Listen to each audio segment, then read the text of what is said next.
upset under a pastor, I'm being honest with you, if he didn't have an accountability to an older pastor.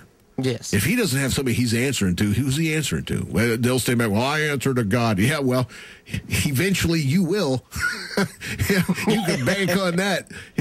James says that we shall concur the greater condemnation, but you need somebody here and now to help keep you straight on the straight and narrow. Well, yeah, because there's times when, something will sound like a good idea, Absolutely. an idea in ministry, someone that wants to do something, and, you'll kind of catch that fire for it, not really giving it a lot of thought or prayer. True. Just, it happens, and if you've got an older brother in the Lord that's, walked this walk and as a pastor for a while, he'll go, whoa, you might want to, reconsider that. Think about that again. Think about that Absolutely. to its logical end there, and, and that'll enable you to not make the big mistakes that maybe that older pastor has. So every pastor needs a Paul and a Timothy. Yes. I like that. And I think that's wisdom. That's good advice there. Yes, it is. Shall Verse we 21. move into 21? And read through 23. All right. Tell me, ye that desire to be under the law, do you not hear the law? For it is written that Abraham had 2 sons, the one by a bondmaid and the other by a free woman. But he who was of the bondwoman was born after the flesh, but he of the free woman was by promise. Absolutely. So, to validate his argument, Paul appeals to Abraham. He brings up Abraham as an illustration of what he's talking about. Yeah, because the one of the flesh is the one that's by religion. Right. That's religion working, being born in the flesh. The one that's made of the promise is the being born in the spirit. Well, God told Abraham that he was going to bring him into a new land. He said, I'm going to give you a new name. I'm going to make you a great nation. You're not even going to be able to count them, the people that's going to come from you. And at that time, he had nobody. No kids. It's him and his wife and a few servants, and that was about it. Exactly. An innumerable amount of people, the stars of the heavens and the seashore, wouldn't even be able to count them. And so Abraham believed God, we're told, and that was when he was 86 years old, And he believed the promise of God. It was accounted to him for righteousness. And so he just simply threw himself on the promise and the word of God. That's the kind of people God has called us to be, gang. Not looking for rules and regulations. It's not a have to. It's a get to, because we serve the living God, whose word is to be trusted.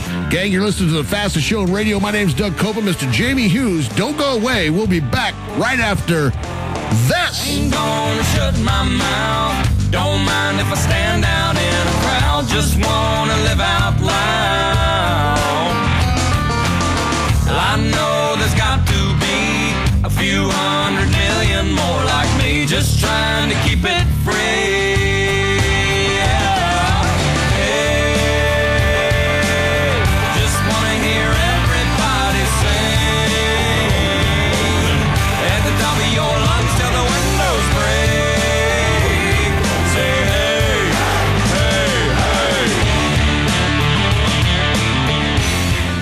Gonna press the flesh, Pappy? Do a little politicking? You don't tell your Pappy how to cut the electorate. We ain't one at a time in here. We're mass communicating. Oh, yes. That's a powerful new force. Shake a leg, Junior. And we are back, ladies and gentlemen. If you just tuned in, of course, this is Calvary Perspectives, the way talk radio was meant to be. My name's Doug Copeland, Mr. Jamie. That guy right there sitting across the table from me. Yes. Pushing the buttons, sliding the sliders, and when he's not pushing those buttons, he's pushing mine. Hey, Paul had a thorn, you have me. That's all I got to say. See, I was going to leave you alone today, but I'm thinking I might. I'm feeling better now. I was a little cranky. Yeah. I was a little cranky. Cranky When I first came on the air. Yes. It's funny what the Word of God will do to that. Yes, it is. Yes, it is. Yes, it is. Rights the ship. It does, absolutely.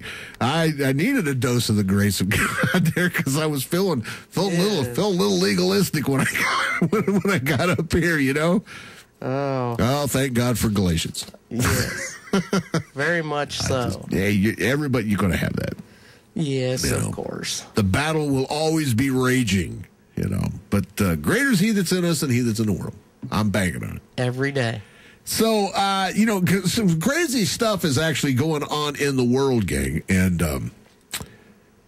I believe the clock is ticking, to be honest with you. And have you heard about this whole thing with North Korea? Actually, no. I was quite surprised at that. Well, I wasn't surprised, but I was intrigued that it had started already. Yeah. Well, this was the first major skirmish that they've had since the end of the Korean War. And a lot of these young pups, man, they don't realize, how significant this could escalate. Yes. Because they've always had tit for tat. Yeah, we've always had a presence over there on the DMZ, as far as the military goes. But we've never encountered anything like this. And, of course, now you got Howdy Doody. What's his name up there in the White House? The president? Not the president. His secretary of state. He looks like Howdy Doody. What's his name? Oh, I can't remember. Come on, man. Help me out here. No? Gibbs. Oh, his. Yeah. It looks like Howdy Doody. Yeah. You ever notice that? No. All he needs is a few more freckles. I thought Barack looked like that. He thought that was Barack. Oh, now be nice to the president. Be nice. I guess. But anyway, Gibbs was on there saying that, we have promised to support militarily South Korea. I'm like, yeah. But I don't think it's going to stop him. So I don't know. It would be a good time to be praying, gang. But like I said, and of course, I want to invite all you guys and say thank you for tuning into the second half of the show. I can always forget to do that. Yes. Won't have to do that much longer on some stations because they're picking up the whole hour, right? They're working on that as we speak. Yes. We're being told that. So you'll get the whole thing. There you go. You'll get the whole enchilada. Get the word of God even. So that's going to be cool. You'll get cheese and rice. Cheese and rice. Where does that come from? I don't know. cheese and rice. Well, it sounds good to me. You'd eat it. Yeah. I know. I don't even like rice, but if you put cheese in it, I'll definitely eat it. Because I like cheese. Yeah.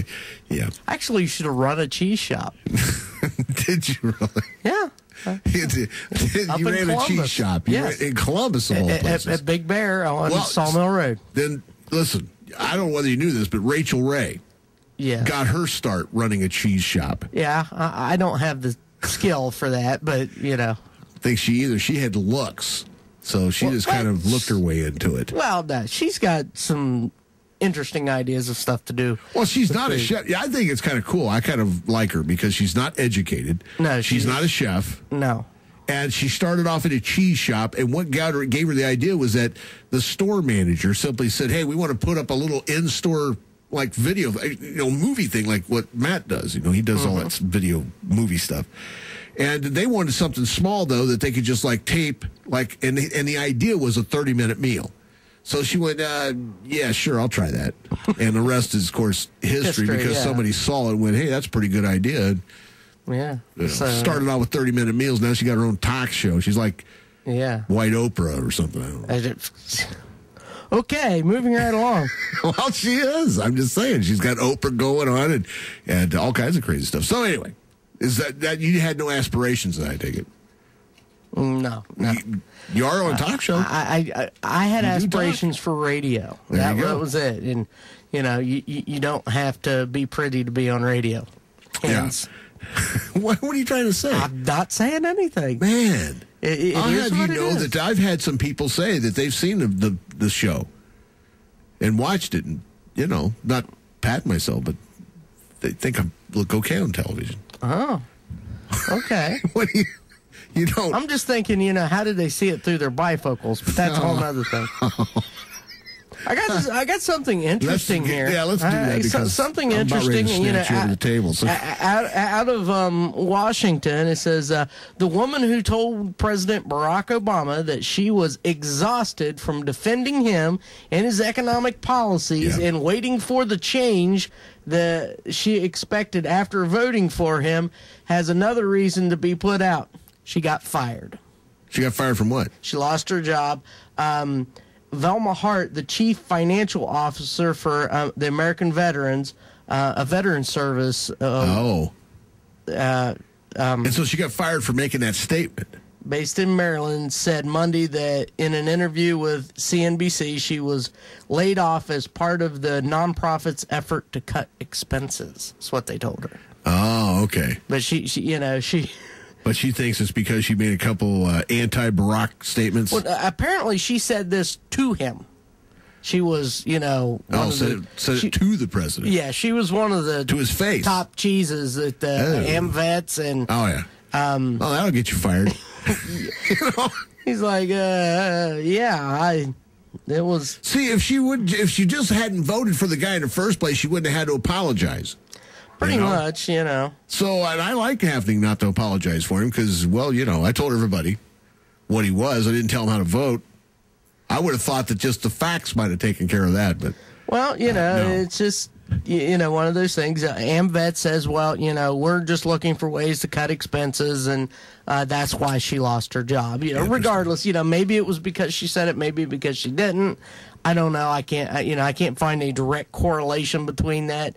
But she said she was exhausted. Yes, I saw that from defending him, and I'm she can rest now from just pointing out the errors. She can rest now. She can rest. I don't know. It's one of those crazy things. I'm more concerned about the whole issue once again over in North Korea and what that means. Somebody was talking about the whole issue of World War III. And I'm going, here's why I don't believe that's going to happen, gang. One, I think the rapture of the church is going to happen before you ever see World War III. Interesting passage in the Bible. Of course, it's in Luke, and you can look it up there. It's in chapter 21. I'm going to quote it for you. He says that in the last days there shall be signs in the sun and in the moon and in the stars, and upon the earth distress of nations with perplexity, the seas and the waves roaring, men's hearts failing them for fear, for looking after those things which are coming upon the earth. And, listen, he goes on at the bottom of that chapter, and he says, look, when you see all these things begin to come to pass, then lift your head, because your redemption draweth nigh. When you think about the issue of there being distress of nations with perplexity, what you're seeing between North and South Korea, that's a distress. It's not a war.